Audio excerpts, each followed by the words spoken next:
Hello, how are you? I'm so glad you're here. In this video, I'm going to talk about fibromyalgia. So this video will be going out around the 14th of May, and Fibromyalgia Awareness Day this year is the 12th of May. So I thought it seems a good time to have a wee chat about fibromyalgia. So here we go.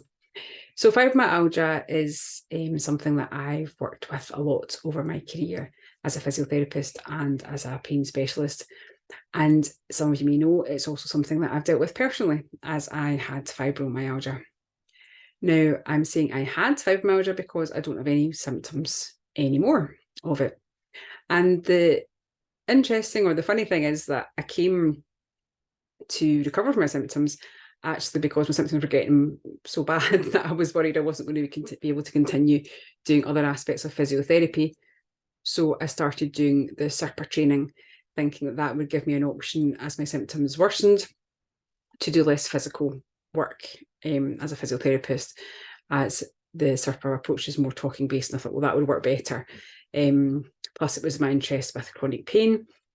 And in the course of doing the SERPA work, I resolved my own symptoms. So that was a win all round. So I'll tell you a bit about my story with fibromyalgia at first then. So mine started, I think it was my elbows were the first thing to get sore. So like tennis elbow type thing on both arms. So that was fine. So that was just what it was. I thought it was just a thing from work or whatever. So that was okay. And then I think it was my feet. My feet were particularly challenging symptom. That was something that persisted for a long time and was probably one of the worst symptoms I had. Also had back pain, a sacroiliac joint pain, and the brain fog was a big issue, fatigue, and loss of dexterity in my hands. I found it quite difficult. So as well as the more physical aspects of physio becoming difficult, I also do acupuncture, and that was becoming very tricky because the needles are very fine, and I was finding I didn't have the dexterity in my hands to do the acupuncture. So both the heavier aspects of the work and the fine aspects of the work were becoming very challenging. So as I said, that was one of the reasons I thought, oh, SERPA training, that sounds interesting. That's more talking-based therapy. That'll be ideal. Because I've got fibromyalgia and my symptoms are, I thought at that point, are what they are. They may come and go. I'll learn to manage them, but I'll need to think of a different avenue for my work because I won't be able to continue doing what I'm doing. And as I say, in the course of doing the SERPA training, I kind of started not knowing an awful lot about it, knowing that it was an approach to managing chronic and persistent pain and other symptoms, and that was a particular of interest for me anyway. So I didn't know an awful lot about it when I started it, but actually by doing the course, by learning how to help other people with it, by doing the approach and the techniques, I resolved my own symptoms. So I don't have any symptoms of fibromyalgia now. I don't have sore elbows, sore back, brain fog. Some people might say I still have a bit of brain fog, but I think that's just normal life. I don't think that's anything other than that.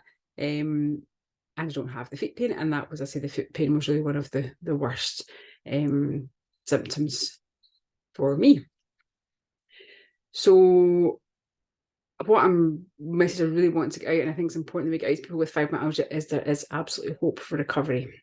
Because what we know about fibromyalgia is there is no structural damage. There's no damage to the joints or the bones or the muscles or any damage to the nervous system. There's no damage going on in the body at all.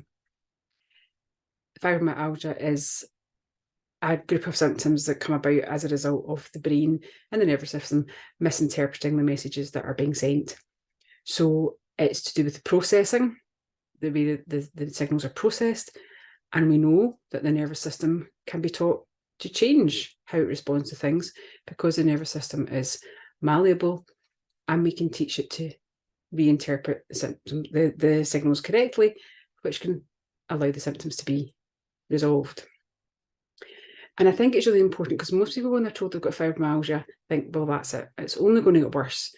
At best, it stays much the same. It's certainly, there's no hope for recovery. And that's just not true. So it's not just me. There's countless numbers of people who have recovered from fibromyalgia using the SERPA approach or the pain reprocessing approach. It is absolutely possible to recover from it. There is no damage there. It's to do with the processing issue and we can relearn how to process things. And I think that's important because most people will be told by a rheumatologist or their GP or a physio or whoever it is that they see that it's a case of learning to live, it's a case of managing, it's a case of adjusting how you live your life. And that isn't the case. You don't have to not be able to do things. There's nothing that you can't do because of fibromyalgia, because we can resolve the symptoms. It's primarily a stress response. It could be a recent stress, it could be a culmination of various small stresses, it could be after a significant event in your life, it could be after an illness and the physical stress and the emotional stress that that's caused in your body, but it is ultimately a stress response. So when we can enable the nervous system to stand down from that hyper alert state that comes as a result of the stress, when we can explore the emotion and the feelings and any emotions that are being kept down, that are going on in the background, when we can learn ways of expressing them, when we can teach the body how to calm itself, that it's not in danger, that we're safe, when we can use all these techniques, then we can absolutely resolve pain. We can change how we respond to the symptoms, and that's a key thing, really, is how we respond to the symptoms. So, for example, as I've mentioned, the pain I had in my feet was really probably the most significant symptom for me in terms of pain. And when I work with people with pain in their feet as well, it's a very difficult thing to not react to, to not preempt, because again, I would lie in my bed in the morning, oh, the pain in my feet was really bad during the night, pain would be sore in the morning, and then I would lie there and go, I know as soon as I stand up, the pain's going to get even worse in my feet. So before you even start, you're preempting it. And that often happens when we have persistent symptoms. And we've talked about that in other videos. And it's working around that a lot with the fibromyalgia as well, not preempting the symptoms, teaching your body that it's okay, that the pain is there and that no one's saying the pain isn't there. And absolutely, you have your pain and the symptoms that are there, but changing how we react to the symptoms helps turn them off. We can turn off the fear, we can turn off the pain, and that's kind of what it comes down to. So that's a bit about me. So if you don't know much about fibromyalgia is diagnosed usually after other things have been ruled out. So they'll often test for other conditions that show up, such as rheumatoid arthritis, sometimes multiple sclerosis, ankylosing spondylitis, lots of these different type of conditions that can present similarly that they can test for, because they have notable, markable features in blood tests or on scans or whatever. And when these other conditions have been ruled out and the symptoms are still there, then often a diagnosis of fibromyalgia will be made on that basis. There's no diagnostic test for fibromyalgia. It used to be there was a criteria that if you had more than a certain number of points that were pressed on, if they were sore, then that was a diagnostic criteria. But that was never very good anyway, because if you push on most people on certain points, they'll be quite sore. And actually, if you keep pushing a sore bit, keep pushing a certain bit, it's going to get sore eventually anyway. So that was never a good tool, and hopefully that is not being used anymore. So there's no way of diagnosing it objectively and categorically. It's a case of ruling out other things and basing it on the symptoms that somebody presents with. And the management of it is usually things like amitriptyline, medication-wise.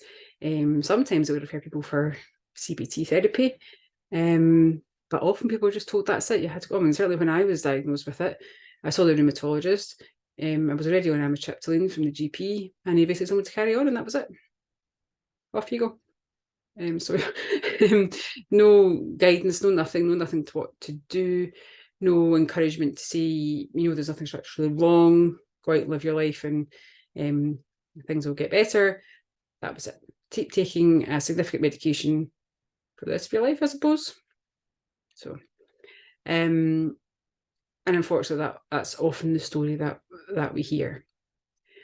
So what we want to get the message out is that there is hope for recovery. There is every reason that if you have fibromyalgia or someone there is every reason to be hopeful and to be positive that we can recover from this, because we can. There's no structural damage. I'm living proof that you can recover from it. I know lots of other people who are the same, have recovered from it, that I've worked with, that I know through my work as colleagues and friends now. So it's absolutely possible to recover. So that's kind of it on fibromyalgia. It's a very debilitating condition, and again, some people end up, not everyone, some people end up in their beds with it. They can't work, they have mobility aids. It is a massive impact on people's life and really damages people's quality of life, but it doesn't have to be like that. There is hope for recovery. So please, if you want to discuss this in any way or give any more help, please get in touch with it. Don't continue to suffer and think there is no solution. There is very much a solution for fibromyalgia. So we'll leave it at that for now. But as I say, if it's brought anything up for you, then please do get in touch. We're happy to have a chat and get you on the path to recovery, because absolutely you can get there. Okay, I'll leave it at that for now. Bye for now.